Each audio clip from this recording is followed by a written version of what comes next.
When we feel stuck, it can be hard to picture what's possible in the new year. But sometimes a small change, like refreshing your dinner routine, can make a big difference in your day-to-day. Cook Unity makes it easy to reset your meal habits with a variety of vibrant, healthy meals crafted by award-winning chefs. The chefs you see on TV and in five-star kitchens are the chefs who craft each small batch meal, and they're delivered directly to your door, ready to enjoy. There's no cooking required, and it's way healthier and cheaper than other delivery options. Experience the convenience of dishes made from local, in-season ingredients delivered straight to your door. It's an effortless way to savor high-quality, chef-prepared meals while feeling good about what you eat. Take a step toward a fresh start with Cook Unity, chef-crafted meals designed with you in mind.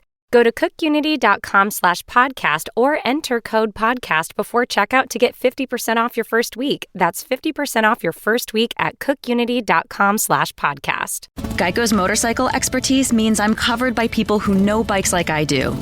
I'm happy as a clam. Disclaimer, no conclusive scientific research has shown clams can experience happiness. I just meant that I feel really good about my coverage. I mean, even if you took the clam out for the best day ever, visiting the zoo, taking a scenic ride, knowing you're insured by specialists, and sharing a strawberry ice cream cone together, the clam would not feel happy, and your strawberry cone would taste sort of clammy. Ew. Geico's motorcycle specialists who know bikes like you do assume no liability for clammy ice cream cones. Geico. Expertise for your motorcycle.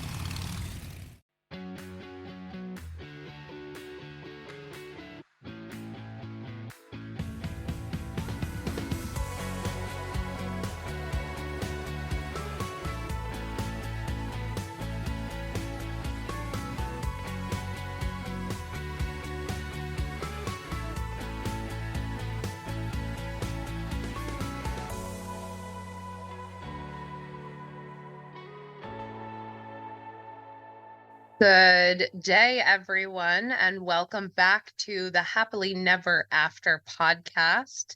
This week, we're going to be talking about the things that you wouldn't have done if your spouse hadn't passed away. And that can be thought about in a couple different ways. It's funny, Jay, when we were planning this episode and talking about how we were going to present this to the audience, we both came to the table with completely different perspectives.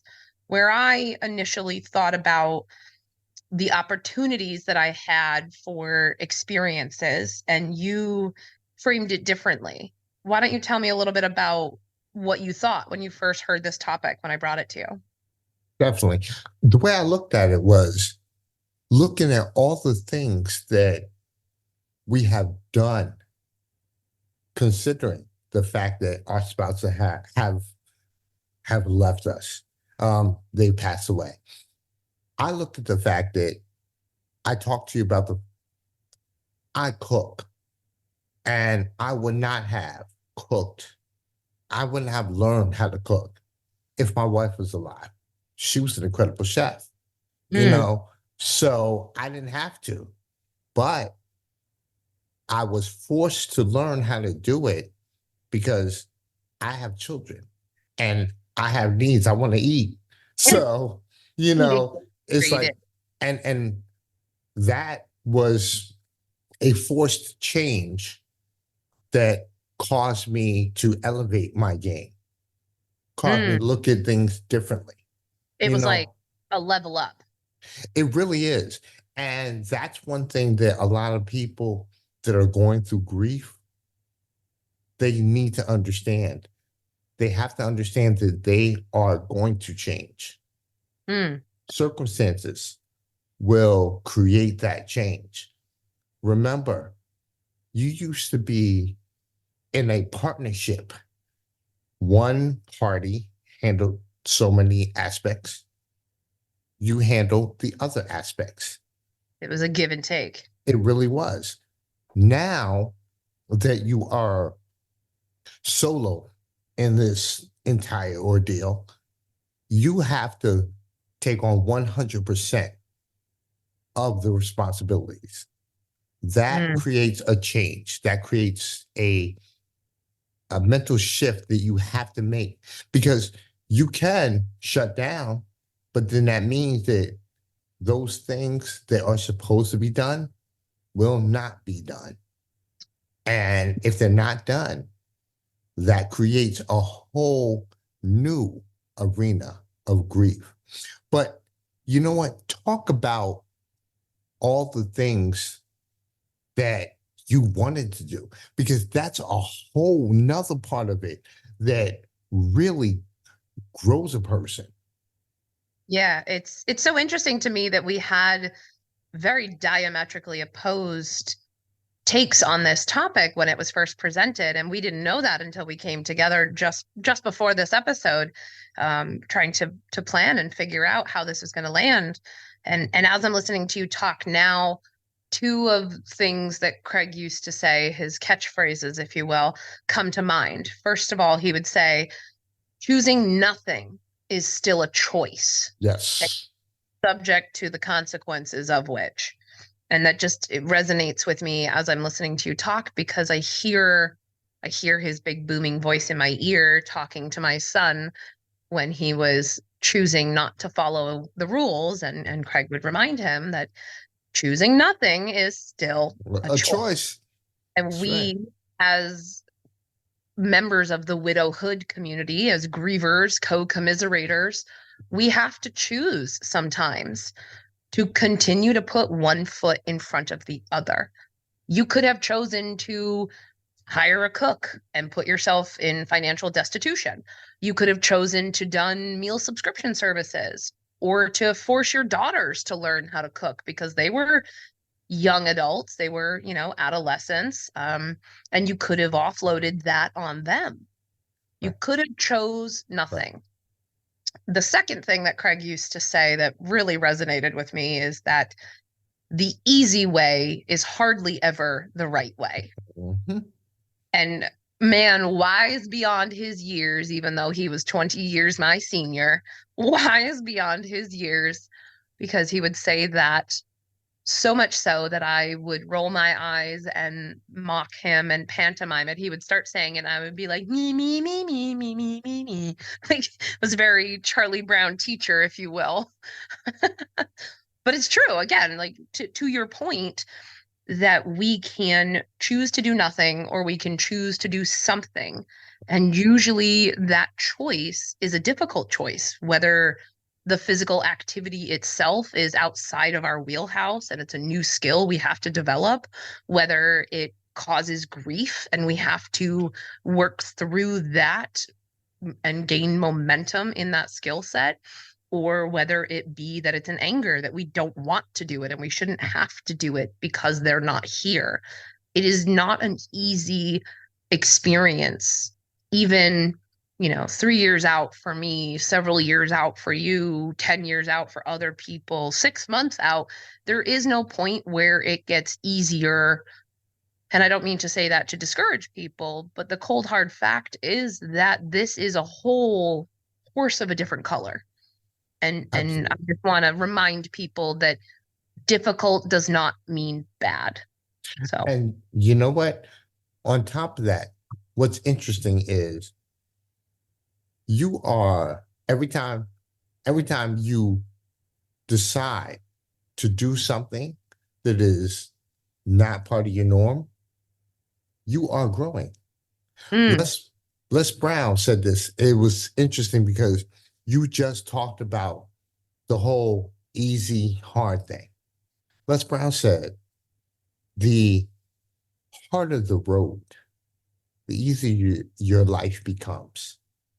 The easier road means the harder your life will become. mm. And Him and Craig must have been friends. what's interesting about it is so true, because when you decide to address the challenges, what is happening? You are adapting. Mm, You are learning the process. And eventually down the line, this becomes upon osmosis. You know mm, what to do. When you shun away from the things that you're supposed to do, then it will eventually become an insurmountable circumstance, because you also will not have the skills to traverse whatever is presently in the way. It's now like a wall you cannot climb because you don't have the capacity to do it. But because you went through the difficult challenges of learning how to do the process, now the wall is scalable because over time, you've picked up the skills to be able to learn how to get over that wall. Beautifully said. Grief It's is a muscle, right? it is a muscle, And seriously. we have to continually stretch it and practice it and use it and work with it and then tend to it when it's sore. Grief is a muscle that we have to learn to exercise and help rest. I stammered a bit there because I was a loss for words because you were preaching from the pulpit there, and that was good stuff. So put a stamp in that. But to your question, when I think about the things that I'm doing because Craig is gone, I know I've referenced it in previous episodes and certainly in other conversations with people where I always say, that ass Jack Dawsoned me, where it's the Titanic reference, where Rose and Jack are on the door, which there was plenty of room for both of them. Fight me. If you know, you know. And he's telling her that she's going to grow old and die an old lady warm in her bed. And she's going to go on and she's going to do all the things. And at the end of the movie, what do you see? The credits roll and there's all the still photographs of all the things they talked about doing together. But she did them anyway. And to a degree, it's some of that where, for me, it was the trip to Paris that I took for my birthday. And it was learning to reboot the router and install, the new Wi-Fi signal expander and do all those various things that were his job. But beyond that, it was the things that I wouldn't have otherwise had exposure or opportunity to. I could have lived the rest of my life never having ridden a motorcycle. And I probably would have been like, oh, well, I always wanted to do that, but I wouldn't have really regretted it, even though it was something I wanted. Well, grief kind of motivated me. And I don't want to say to live recklessly, but to throw caution to the wind a little bit. And I now very much enjoy riding motorcycles. Probably wouldn't, have pierced my nose. I've got a skydiving adventure booked for later on. And he was a big fan of saying only two things fall out of the sky: bird shit and idiots. So, and I'm neither of those, I'd like to think, but it's that, I don't want to say careless. What's the word? It's just a little bit more joie de vivre, like that joy for life and being open to experiences and seeking new experiences. Like I would have been perfectly content living in the bubble of my life, my world with Craig and our kids and our white picket fence and having the retail job that I had. But I don't have that anymore because it burned to the friggin' ground. Right. So now the laws of physics do not apply. And once you start to understand that the laws of physics do not apply to your life when you've entered widowhood, the sky's the limit for real. Like you can do literally anything. Nothing is too big. Nothing is too crazy. Nothing is outlandish, unreasonable, unreachable, because you already have the benchmark on being, the crazy friend. Right. I'm fine just leaning into that job title a little bit more. So now I've already crossed off 3 bucket list things that prior to Craig's death, I was just sure were pipe dreams. Now they're like things that I've actually turned into goals. And I don't remember where the quote came from, but it's one of my favorites. They say that a goal is just a dream with a plan. And that never really resonated with me until now, where I'm like, yeah, I've had all these dreams and I called them goals, but I never had actionable things in line for those to become real. Now I go, sure, I'll go rock climbing. How do I make that happen? What's step number 1? What's step number 2? Sure, I'll go, and ride the motorcycle. How do I do that? Or what do I need to do? And now it's like, sure, I'll host a first of its kind professional development conference in Connecticut Sure, I'll co-author a book with people from across the country. Sure, I'll be interviewed on the radio and apply to do a TED Talk and all of these things that people go, oh, that's so inspiring. I'm like, nah, the opportunity just kind of presented itself and it seemed like a good idea. And I felt strongly about its outcome and it was being open to those opportunities I wouldn't have otherwise had. That's what it comes down to. Learn to become open Mm. to the opportunity. You see, most people who are dealing in grief, their thought process is making the attempt to bring back what the world was before the grief ever happened. And that right there is just absolutely impossible. You must make the decision to move forward. And whatever that means is whatever it means. You might make the decision to want to do something like you said, pierce your nose, drive the motorcycle, do the grief counsel, do these things. You have to learn that you're not the same person anymore. You may have similar characteristics, but you now have to raise your game. And I know that it hurts. I know it's a challenge, but challenge, hurt, difficulties, those are all part of growth. I was just on a podcast with a lady named Faith, and I used a butterfly analogy, the simple butterfly analogy. Listen, when the caterpillar is crawling around, its only defenses are hope. I hope I don't get eaten that day, and then eventually it climbs up a tree and it forms a cocoon, a protective shell.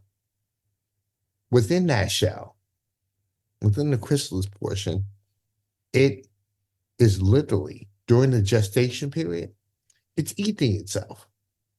Because in order to release the platelets, to do things like have wings and legs, it has to dissolve itself of the old caterpillar enzymes. And those enzymes end up becoming the nutrients to aid the butterfly, or to aid the caterpillar to become the butterfly. And once that happens, that's a transformation. And then the butterfly must now fight to get out of the chrysalis. During that fight, there is another circumstance that happens. The butterfly's wings, in order for it to strengthen, there are remnants of the old circumstance where they had where the caterpillar, had dissolved. Now, those things grow, those enzymes grow to help strengthen the wings. And the butterfly, the fight that the butterfly has to come out of the chrysalis, that's part of the transformation. The pain, the difficulty, the hardships. But once it comes out, is a beautifully painted butterfly that has the capability to fly. You have to go through a challenging period in order for you to become a different version of yourself. That's so fascinating. And I love the beauty of that example and that metaphor. And it reminds me of a conversation I was having with Professor Dave Roberts recently from Utica University, who will also be one of the speakers at my conference besides yourself. Shout out to Dave Roberts. We were talking and he was telling me about the post traumatic growth theory. And it is this pivotal moment where you reach a fork in the road and you either develop post-traumatic stress disorder following a grief experience, or you have the opportunity for post-traumatic growth transformation. And it is the fact that because of a catastrophic event that is usually grief related, we have this evolution of ourselves, this rise to a higher version where the pieces that no longer serve us fall away and we level up, if you will. And so what you're saying, that butterfly mentality and that butterfly metaphor is very much of that. We have to level up, and you got to go through it to grow through it. And I hate to keep throwing these like platitudes and bumper stickers at our listeners. I don't mean to, I swear, but they are rooted in truth for a reason. Yeah. Because they mean something and they came from places where it resonated with people. And I'll throw another Craigism at you. He always used to say that if nothing changes, then nothing changes. Again, and he was so right. A wise man. He had all these great, I'm like, man, I'm going to put that on a t-shirt. And, but he was absolutely right. See, we can make the choice to stay anchored to a circumstance. Like I said, it's the attempt to recreate a past that cannot be recreated. You've gone through a door that shuts behind you, and Absolutely. It is a very specific shaped hole that the only thing that can fill that hole no longer exists. Yep. So I'm curious, I want to pivot just slightly. Now, having shared our initial philosophies on the topic that we brought to the table today, I'd love to hear the opposite. So for you, maybe tell me, what are some of the things that you got to do or chose to do that you wouldn't have otherwise had opportunity to do since Kim's passing? Well, let me tell you, it's interesting. You talked about taking the trip to Paris. Let me tell you about my daughter.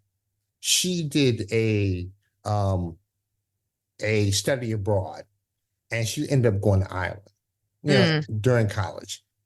She sends me a plane ticket, and she's like, Dad, I know your mom always wanted to travel. Listen, I've got a total trip booked. She was like, you're going to fly to Ireland. 2 days, we're going to go to France. We're going to hang out in Paris. Then beautiful. We're going to hang out in Amsterdam. Now, let me explain something. Amsterdam, whoa. Yep. She's 21 at this point. So now, to the audience, me and my wife used to smoke some weed, that was our thing. And it was interesting was that my daughter was like, look, Dad, we're going to Amsterdam. And I smoke. I was like, really? So I'm sitting there. She's like, did you know that about her before this trip? No, I didn't know, and I'm figuring me and Kim had kind of kept that part of our world hidden. The parent, right? Like, with the wine juice, like, or the wine cup, this is mommy's juice. Like, right. But you know what? We had the best, first off, we had an awesome experience, because and it wasn't just us, having that time in Amsterdam.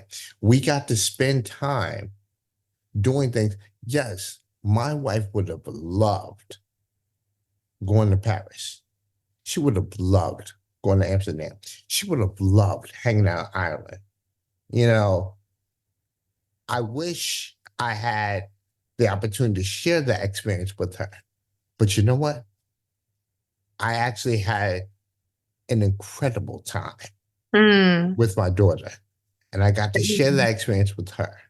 Because even if Kim had been alive and you and your daughter and Kim had gone, it wouldn't have been the same experience. Like, this was a completely different time for you to bond with her and get to know her as an adult in a Yes. way that you wouldn't have otherwise had access to. So I said the same thing about Craig when I went to Paris, because that was the trip we were supposed to take together. And I, was a little bittersweet. I wanted that to have been that trip. But I also understand, as excited and proud and titillated as he would have been to watch me be immersed in my mother country, it wouldn't have been the same trip because he had already been there and I would have been seeing it through his eyes versus seeing it through my own eyes. So it had to happen the way it did in order for me to have the trip that I did. Not to say it would have been a bad trip with Craig, but it would have been a very Different trip. Yeah. I mean, listen, the reality is when you are now doing things on your own, so to speak, you are the chief cook and bottle washer, and you are also the chief decision maker. I need So, your adult. Hey, Anybody looking to be in charge of me or my life? Because I would love to outsource that. But it's interesting because, see, you wouldn't be happy that way. No. Because now that you've had this taste of freedom, so to speak, not that Craig was holding you down, but it was the widowhood places us in the experience where we get the opportunity to expand. Taking the butterfly analogy, our wings are growing. And now we're starting to see things that we probably wouldn't have looked at. Like you said, the trip you took to Paris, taking it alone and taking it with Craig, you probably would not have known the difference except for the fact that you had a different take. Same thing with my trip to Europe. It's a vantage point. Yeah. A different vantage point. I remember when I got on the plane and I was like, oh my God, I am traveling outside of this country and I'm going to hang out with my kid, and so now we're hanging out in Ireland, had a great time. Ireland, I tell the audience right now, go to Ireland. Ireland is fun. It's like no endorsement from the board of tourism from Ireland at all. No endorsement, but still no, Ireland is fun. I'm not gonna lie. And I mean, Paris and Amsterdam were fun too. But the point that I'm making is I had a chance to experience things that I probably never would have gave myself the opportunity to do. Right. It's like, or if I did, it would be an experience based off of both me and Kim. And not a bad experience because, like I said, I would have, in a marriage, we tend to prioritize our loved one over ourselves. So the experience would have been skewed, for lack of a better term. It would have been a group circumstance. And even though my situation was with my daughter, and yeah, it was, but remember, she was in college. She was abroad. So she had friends. She had a whole life out there, but she also wanted to make sure that daddy had a good time. I love that. And of course the drinking age was like 16. And that's wild. Now, let me tell you something. I don't drink at all, except when I was out there, man, I got hammered. First off, let me explain something. First off, there was no way. I used to, when I was a drinker, Guinness was like my favorite beer. So I was like, there's no way I'm going to go to Ireland and not go to the Guinness factory. No way. Does it taste different there than it does over here? Was it different? Yes. And because first off, it is fresh. and it's not shipped. You I know what I'm found the same saying? thing when I went to Paris. My favorite wine is a French wine, and over there, it's just such a different taste and experience. And even like their McDonald's food over there tastes different. Like it's wild. Well, you know what? We ate at the restaurant of the Louvre, and Oh, that's a good one. I had snails for the first time ever. They were Escargot. they were so good. And it was just like, I'm sitting there again, experiences I never would have had. The smoke shop we went to. Let me tell you, there was a picture of Willie Nelson. There was a picture of Snoop Dogg. Oh, geez. It's like a Hall of There was a Fame. there was a picture of Cypress Hill. And I'm sitting there and I'm like, all these people hung out here. And all we did was smoke joints and play checkers, because they had a checkerboard out there. And it was just like, again, and a block later, they had a sweet shop. Man, I Oh, went in there boy. like I was like a kid in a You candy store. murdered It was that. crazy, but the Some point IKEA that cinnamon buns up in there. they had everything. That's And funny. Lord, let me explain something. My credit card was on fire. I Oh, mean, boy. but you know what? That was one of the experiences that I could not shortchange myself Mm. because I So had once in a to, lifetime. It really is. yeah, Like people ask me about my trip to Paris. I'm like, that was a bucket list trip. yes, I didn't even know it was a bucket list trip, but coming home, I'm putting it on the bucket list retroactively. Like it went, abs- put it on the list and then crossed it out immediately because it's already been done. I would totally go back to Paris. I came home from that trip and I called my financial advisor and I was like, Zach, we're retiring in Paris, hopefully at age 50. And he was like, okay, I'll make a note. Well, you know what? That's the way I felt about Ireland.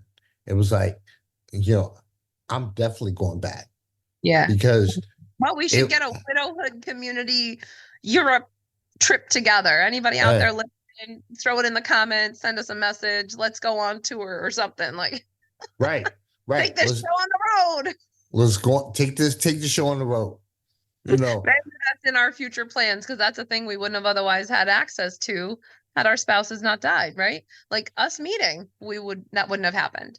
right. Uh, but And to your that's point and your experience, the polar opposite for me, I'm sitting here and I'm trying to think about the things not forced to do. One, because I don't like to think of anything that I do as a force because it's always a choice, even if you choose nothing. And two, I think we kind of covered like those had to evolves, but the things that I have come across where I've had to evolve a little bit, you talk about that, those experiences and exposures we wouldn't have otherwise had. And so I was a single mom living with my parents on welfare when I met Craig, and he reached down and plucked me out of poverty. And then we had this beautiful home together. And then after he passed, I moved my parents into my new space because I had to move. And it wasn't until just recently that I'm the only adult in the house. And I had never done that before. right. And I think about it now. I'm like, it's going to be a long time before I ever live on my own because I have children at home.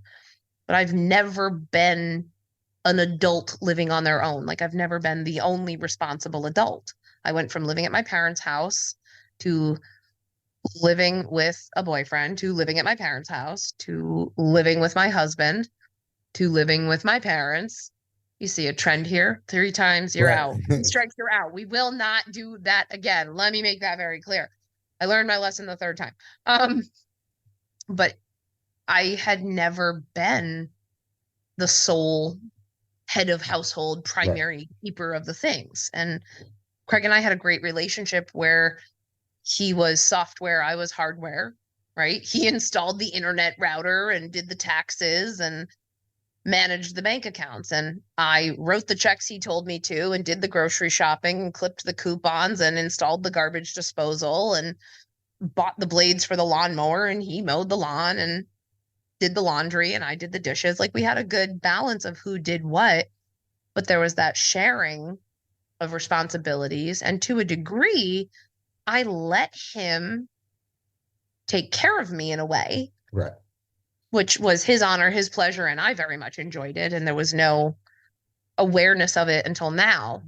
But to have to go and be the adult, and the only adult, and Right. the most responsible adult, I'm like, wait a minute, you guys are leaving me in charge? I need an adultier adult Well, at you know what? 5 years old with 2 kids. And I'm like, oh, okay, I am a grown up. And it was a very surreal understanding and radical acceptance that I had never been the only adult in a household before. Well, you know what, Kate?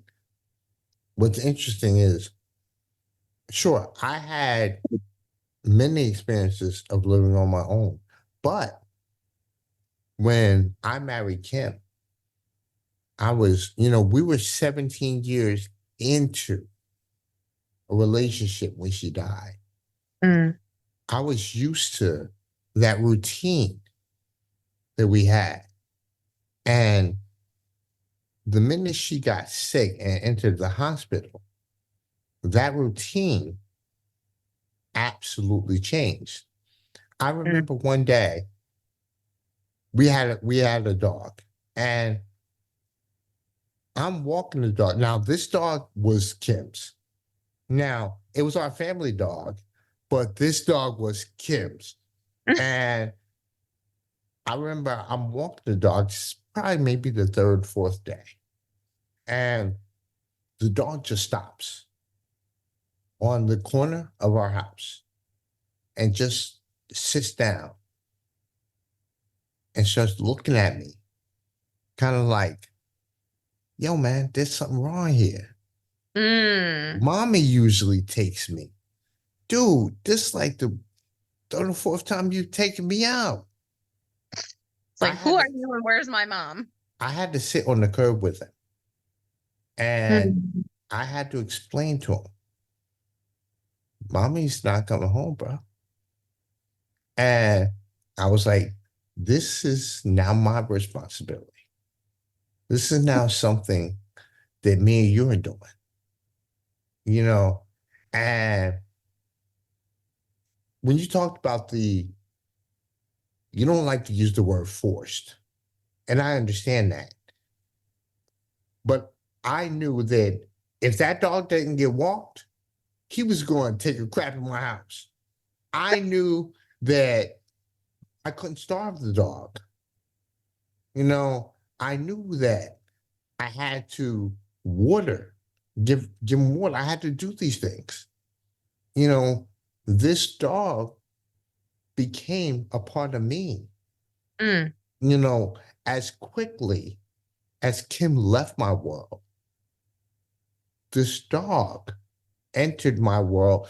Not like I never fed him or never walked him before. Sure, but it was different before. It was different. And it was a one-off when I would do them, because that was Kim's thing. Right. But between work and the kids and Right. whoever else was home first. And it was the relationship that Kim had with the dog. Yep, I get that. And I mean, I remember I never would let this dog sleep on the bed. Never. But when Kim died, Yep. when Kim died, Same situation at my house. Layla sleeps on the bed now. he used to sit at the head of the bed. And I remember one night I was just like, come on, man, come up here. And ever since then, that was his spot. It was Kim's spot. Yeah. And it was just like all these things, you have to make a change.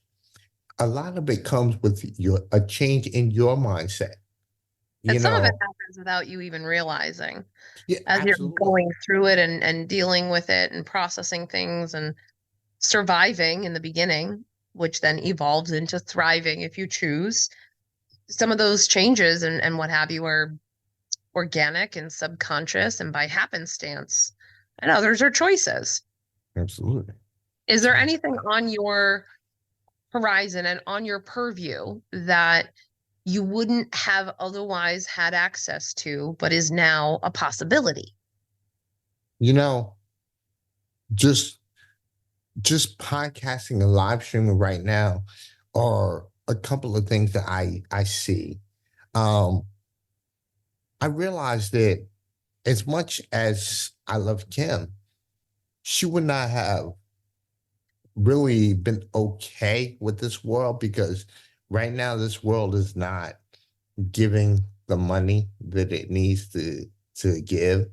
It's Mm, this is more of a hobby, more of a labor of love that will eventually morph into something. sweat And equity. it is sweat equity right now. And it's not like she'd been mad at me, but this would have been considered a hobby to her. Mm. Where for me, I am looking at this to make this into a more steady circumstance. There's meaning to this. I Mm. I feel that there are people that need to hear what we're saying because we're going we're having the chance to walk through this new normal that other people will other people will go through. If you're married and your spouse dies, you're going to go through this somehow, some way. You Yep. can make the choice, like you said earlier, you can make the choice to resist, but that becomes futile Mm. because at some point, at some point, life doesn't care about your resistance. Life's going to go on.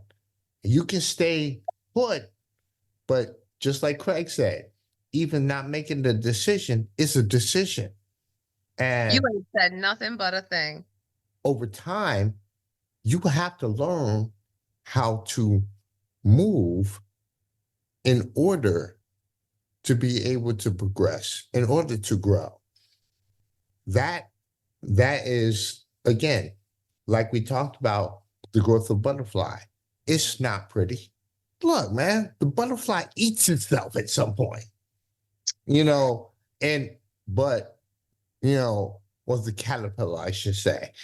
But either way it goes, in order for it to morph into becoming a butterfly, it has to go through those very difficult times, the darkness, because it's not pretty inside the chrysalis. You It's so know, not pretty in there's here. there's not light, and we don't have light. We don't see light right now sometimes. People in grief, especially when they've lost their spouse, they don't see the darkness. They don't see that the tunnel will eventually open up into daylight. They have tunnel vision that's full of darkness. Mm. And a lot of the times, maybe it's, you know, based off of a lot of things, what people may say, their perceptions of themselves. Some people feel like without their spouse, they don't know how to live. And that's true, I think, to a degree in the beginning. I certainly asked aloud and to Craig and, both his dead body and his spirit, what the F am I supposed to do Yep. now? Yep. Because I didn't know which direction was up, and I felt like I was consistently being waterboarded with gasoline. It is so It disorienting and suffocating and overburdensome at sometimes. But was absolutely crazy. to throw one more bumper sticker at you, the brightest of diamonds are shaped under the greatest amount of pressure. Pressure. That's true. Now, let me tell you one thing that I could not believe I did, Mm. which was so awesome. Besides going to Amsterdam. Yes, this, my wife used to love comedy. Oh, she used to love going to comedy shows. She used to love, funny movies, everything. She had this infectious laugh. So one day I got this crazy idea of going to an impromptu place and doing some comedy. Okay. So it was incredible because I had an awesome experience. And I'm a pretty funny guy, you know, but I'm not a comedian, but I was funny, you know. And I got into the car and just seriously just cried because I Mm. I know Kim would have cracked up. It was Because cathartic for you. yeah, because I'm not that guy. Like I like comedies, You could be that guy. but you know what? It's interesting because that was an exploratory phase of my life.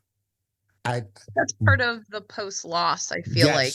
Yes, it You is. have to try new things. You have to try the escargot and Right. do the stand up and ride the motorcycle and go to Paris. And obviously within financial reason. In no way, shape, or form am I suggesting that anyone put themselves, in destitution or No.